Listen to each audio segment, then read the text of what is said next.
I'm Cindy, and this is Lily from Glass Glass Castle Castle Library. This is part 2 to our They'll just fall over. quarantine 2020 COVID-19 book. What books you guys should be reading? As I previously mentioned, we're basically on a 30-day quarantine. All non-essential businesses were ordered to shut down by the governor. So yeah, we're staying inside. I actually have to keep working, but the kids are out of school, doing online school, whatever. Please let us know below where you guys are at, if you're safe, and what restrictions are going on in your city or state, country, wherever you're at. We would love to know that you guys are okay and handling as well. And I want to know if they're okay. You know, like. Yeah, I also want to know how other states are reacting to it because our state is. We're taking it pretty serious. No, but we're taking it serious, which needs to happen.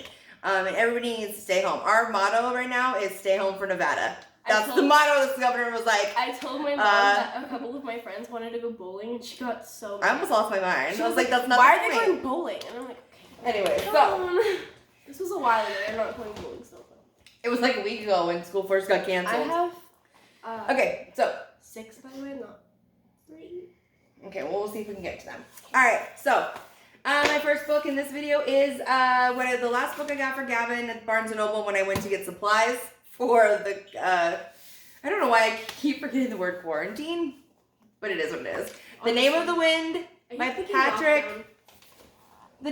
Patrick Rothfuss. So, I was told to read this book by many of my coworkers when I first started at Barnes & Noble, honestly. Whoever also opened the box, this is definitely like box cut, slit this, and I'm going to return it and get a different copy. But anyways, I was told to read this by many of my fellow employees. Me and my friend Allie actually had a deal that I would read this and she would read Throne of Glass. And then neither one of us did it. And then like years later, I ended up reading Name in the Wind. So Allie, your turn. You can read Throne of Glass now. That's probably never going to happen. But anyways, I read it and... I listened to the audio. I love long audio books because I feel like I really got my money's worth. 30 hours. I think the sequel is like 40 hours.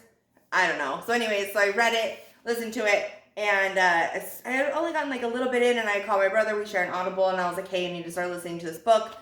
We both listened to it at the same time so we could talk about it. We both went right into the sequel. And then we get done with the second one, and I'm like, okay, it's called The Kingkiller Chronicles, right? So like, we haven't even talked about a king. So obviously there's more books, right? The second book is called The Wise Man's Fear, I think. And it came out like 5 or 6 years ago. So no sign, nothing on the horizon, okay? But honestly, these books are so detailed and have so much information that you could read them a couple times to absorb everything that goes on. And just really, really prepare for the third book to come out. I love those books that you have to like read them, and every time you read them, that's how it is in Throne of Glass. Like when you I've read To Kill a Mockingbird 3 times. Thank you, Mr. Collins.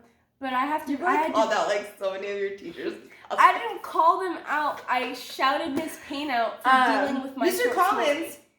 Funny story. So I kept seeing him at their school, and they're like, and I'm like, I know that guy, and they were like, that's Mr. Collins, and they're like, that's like they thought that's why I knew him, and I'm like, no, like I know him, like I know him, and then I was like, I think he worked with me at Barnes and Noble, and so I asked him, he did, and he was like, who is your mom? And I'm like, oh, Cindy, and he was like, oh, you mean Ryan? And I'm like, I'll see, yeah, and he was like, oh, I loved her, and I'm like. So yeah, really cool. He was nice to me for like 3 months. I hope he doesn't watch this. Love you, Mr. Collins. Miss you.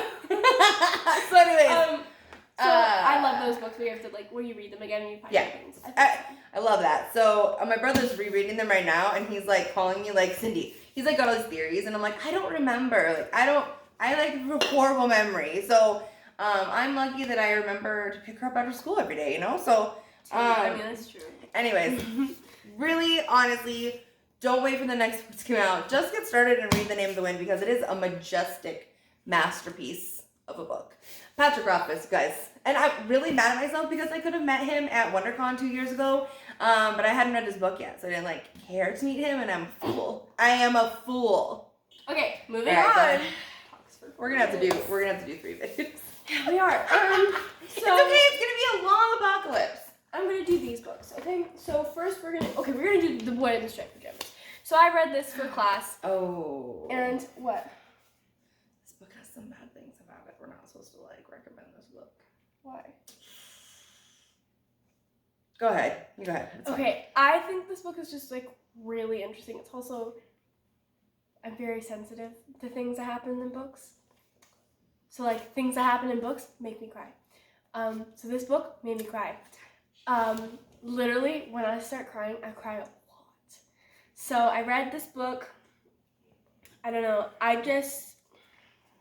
find World War II. I just read a lot of books about it. She loves anything World War II related. I don't love it. I find it interesting. She really enjoys books set in that era. So I just like learning about them. So And she likes to cry, so. there's The Boy in the Striped Pajamas. If you haven't read it, You can do you yours probably book, too. have. Do the same thing. But it's a book about this kid who makes obviously it's a book about this kid who makes friends with this Jewish kid in the camp by his house. And it leads to some very heartbreaking things and kills my soul. But it's a good book. So then the next one I have is called The Librarian of Auschwitz, and it's about this girl, and so it's the true story of this girl. Named, Is it a true story? Yeah. Oh, based on It's a true story of Alright. this girl in Auschwitz. Her name was Dita Kraus. I think that's how you say it. But basically, she's 14, and she protected this set of books with her life. She gave her risked her life so many times to protect these books, and she gave them to I'm assuming She hasn't finished it. I haven't finished it. I think I have finished it. I just don't remember it. It was a I don't even think you started it. But I did, I swear. But it's about this girl, and she's protecting these books, and she gives them to teachers so they can teach the 5,000 kids. That's 500 that live on this block in Auschwitz, and so they can teach them. But it's really dangerous because they're not supposed to have the books, and she could die. I also really like the cover. It's really pretty. That's why I picked it, because I was oh, that cover looks really pretty, and then I read the thingy. And I was oh, I'm down. But my mom was you're not gonna read it. I'm oh, yeah, well. Okay, anyways. So, Keep my notes, by the way. my current, first of all, show them that cute notebook I got in the dollar section of Target. Llamas, okay? Or an alpaca, whatever. You're llama fun. Okay. This is what I'm reading right now. It was our Fairy Loot February book. I don't know. I got really mixed up because I didn't get the February Fairy Loot box until March. Middle of March. So this is the original cover, I think, is red. This one is purple, obviously. And I am almost halfway through it. I think you can see. You can't see. Anyways, almost halfway through it. And it is described as a Slytherin romance.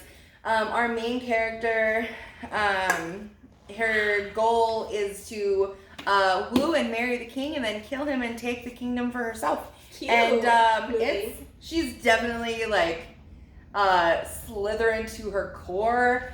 And not just ambitious, she's kind of the evil Slytherin, okay, but I was watching a video about it, and they were the Slytherins, they're cunning, they're ambitious, they're bad people, and I'm Bradley. She's a little intense. So, there's a guy that's so there's a guy that's trying to woo her, and he's telling her all about his charitable works, and she's ew. Ew, I can't. She's oh my god, gross. Literally, being nice to people. Those disgusting. are literally her thoughts. She's oh, I would never. So, couldn't be me. Slytherin romance, wonderful book I'm reading right now. Would you spend your off Go. hours Next. helping people? Could be me. Can't Yeah. relate. Maniac McGee. It's a very known book. I love it very much. It's called Maniac McGee. It's by Jerry Spinelli. You wrote that other book Stargirl or something? He's got a bunch of books. I don't know. But so it's about this kid, and he got orphaned at 3 years old. His parents died in a trolley accident, and he moves in with his aunt and uncle, who don't really get along. They don't talk to each other, like, ever. So basically, as you can probably guess, the whole situation is pretty miserable for him. So then one day he decides Pretty miserable, right? one day he decides that he's going to run away during a school musical. Huh? 3 minutes. Okay. So one day he decides he's gonna run away during the school musical to never come back. And yeah, it's a pretty good book. I'm not gonna give you any spoilers. But Okay, how many books do you have left? read it. Read I it. got 2. Are we just doing another video? Should we just cut this one Yeah, out? probably. Okay. Thanks for watching, guys. Come back for part 3. We promise it'll be the last. Bye.